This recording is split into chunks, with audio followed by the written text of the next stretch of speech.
Au sommaire de votre journal sur la radio P24. En prélude à la conférence des partenaires du Burkina pour le financement du Programme national de développement économique et social PNDS à Paris, le chef du gouvernement Paul Kabatieba a rencontré hier vendredi les partenaires techniques et financiers du Burkina à Ouagadougou. À Bobo-Dioulasso, le commissariat de police de l'arrondissement de Dafra a démantelé un réseau de malfaiteurs spécialisés dans les vols d'engins à 2 roues. Les indélicats ont été présentés à la presse hier dans la ville de Sia. En sport, nous parlerons de la 29e édition du Tour du Faso, dont l'avant-dernière étape courue ce matin entre Dédougou et Koudougou a été remportée par l'Érythréen Salamon Zemanfessa. Pas de changement au niveau du maillot jaune qui reste à la propriété de Haruna Ilboudou. C'est ce qui fait la une de ce journal sur la radio P24. Mesdames et messieurs, bonjour et bienvenue. Et comme je vous le disais en titre, en prélude à la conférence des partenaires du Burkina pour le financement du Programme national de développement économique et social PNDS à Paris, le Premier ministre burkinabé Paul Kabatieba a rencontré les partenaires techniques et financiers hier 4 novembre 2016 à Ouagadougou. Cette rencontre vise à obtenir l'engagement des partenaires du Burkina, notamment la Banque mondiale et les représentants du secteur privé pour le financement du PNDS. Le PNDS a un coût global de plus de 15 000 milliards de francs CFA, supporté à 64% sur ressources propres. Le plan a un besoin de financement de 5 570,2 milliards de francs CFA à rechercher au niveau des dons, des appuis budgétaires, des partenariats publics-privés et sur les marchés financiers. En rappel, le Programme national de développement économique et social a été validé le 18 juillet 2016 par le Comité d'orientation et de supervision qui rassemble des acteurs du développement composés de l'État, du secteur privé, des partenaires techniques et financiers et de la société civile. Le 5 octobre dernier, le gouvernement a adopté en Conseil des ministres un décret portant définition de nouvelles modalités de participation des Kolwego à la mise en œuvre de la police de proximité. Bien que désormais ces derniers doivent travailler sous le contrôle des brigades de gendarmerie et commissariats de police à qui elles rendent compte de leurs actions, les Kolwego ne sont toujours pas bien perçus par certaines organisations de la société civile à l'image du mouvement en âme et conscience. Dans une interview accordée à la radio B24, le président de ce mouvement, Maître Ibrahim Sori Zerbo, explique leurs réserves vis-à-vis des groupes d'autodéfense au Burkina, appelés communément Kolwego. Je suis totalement contre le groupe d'autodéfense. Je ne suis pas de ces intellectuels-là qui disent par-ci, comme nous l'avons remarqué, depuis un certain temps, on ne vole plus les bétails par-ci, par-là. Mais écoutez, j'insiste que moi, le mouvement dans mes consciences s'inscrit dans un état de droit. Et nous disons que le Kolwego, par exemple, n'existe pas dans toutes les contrées. Alors, pour prendre le Kolwego en compte, il faut pouvoir légiférer sur le plan national. Est-ce qu'on peut légiférer par zone? Non. Je dis non. Mais pourquoi? Comment sont-ils nés? Les gens ne se posent pas la question. Comment sont-ils nés? Brusquement comme ça. Mais il y a beaucoup d'interrogations. Nous, dans notre mouvement, on se questionne, on s'interroge. Voilà, on s'interroge. Mais nous disons que leurs actions, quand bien même les gens disent oui, ils ont... Mais, bien sûr. Mais qu'est-ce que vous craignez avec ces groupes d'autodéfense? Mais il y a beaucoup de règlements de compte. Il y a beaucoup de règlements de compte.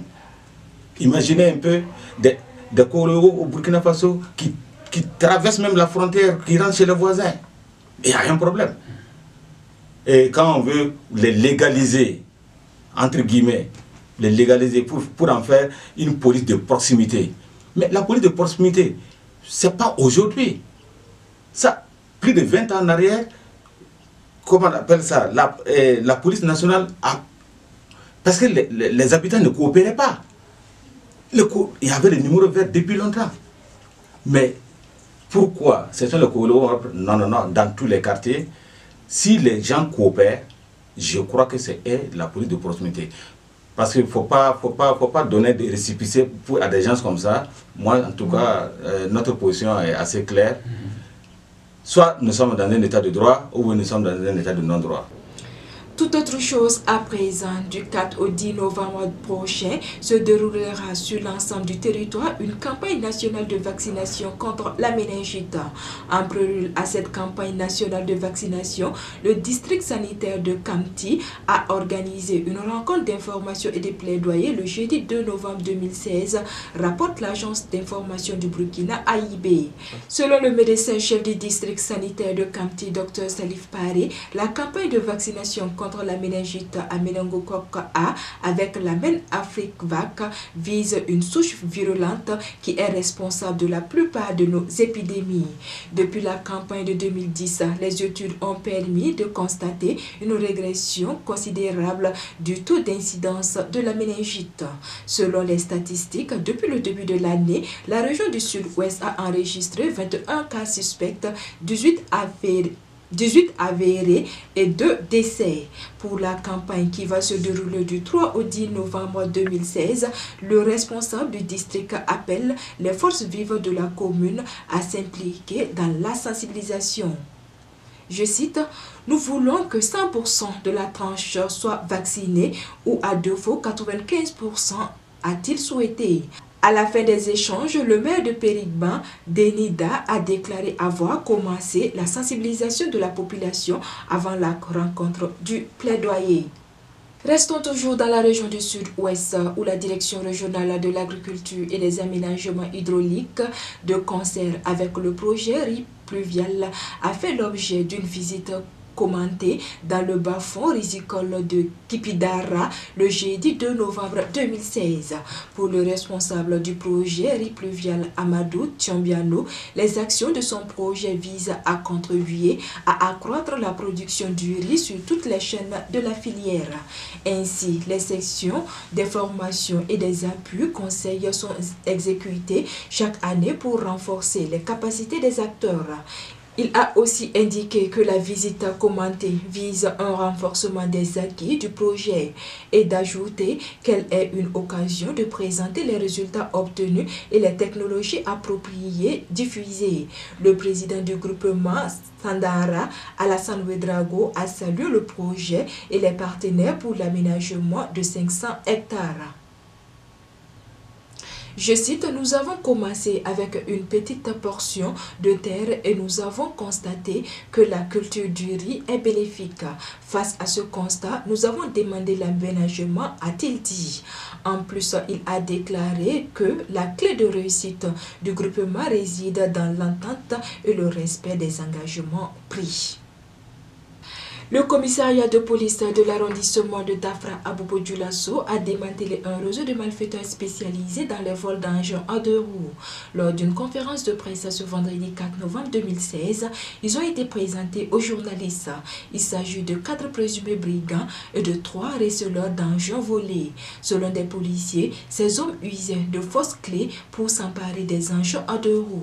Une fois en leur possession, ils les revendaient à un receleur moyennant une somme d'argent allant de 150 000 francs CFA à 75 000 francs CFA.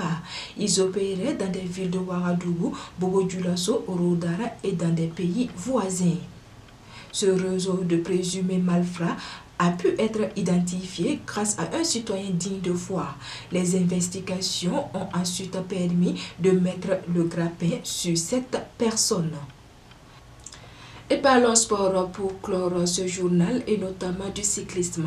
La 9e et avant-dernière étape du Tour du Faso couru ce matin entre Dédougou et Koudougou long de 131 km a été remportée par l'Érythréen Salomon Zemanfès, suivi de l'Algérien Saïdi Nassim et de l'Allemand Benjamin Stauder.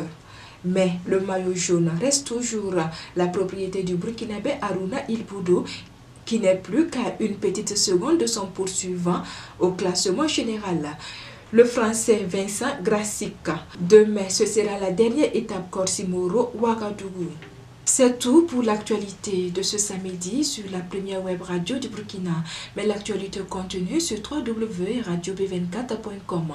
Merci d'avoir été des nôtres et excellent week-end à vous.